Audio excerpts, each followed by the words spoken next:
Yeah, please go ahead. Mr. President, what conversations have you had with Israeli Prime Minister Benjamin Netanyahu about what is going on in Gaza? There was a UN-backed report that said there was a famine in Gaza. Based on what you know and what you've been briefed on, do you agree with that?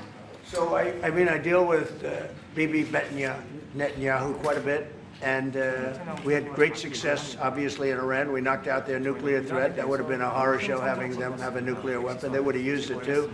We did very well there. Right now, they're talking about Gaza City. There's always talking about something. At some point, it's going to get settled. And I'm saying you better get it settled soon. You have to get it settled soon.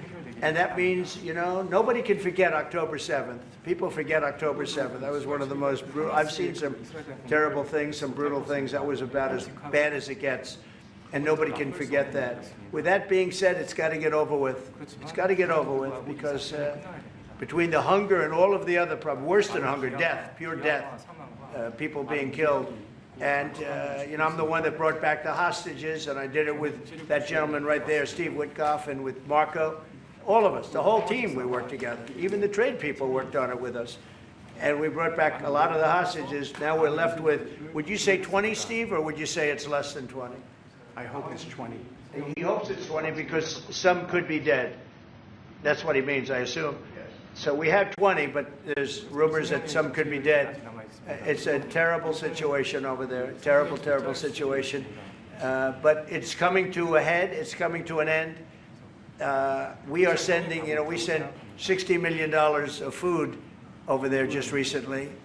And I don't even know if people know it. We distributed ourselves. We're giving a lot of food, spending a lot of money on food, getting it over there. We have a lot of food. We have a lot of oil, and we have the greatest farmers in the world. So we have a lot of food, but we're sending a lot of it over to Gaza, and we're feeding a lot of people. But with all of that being said, it's a lot of people to feed.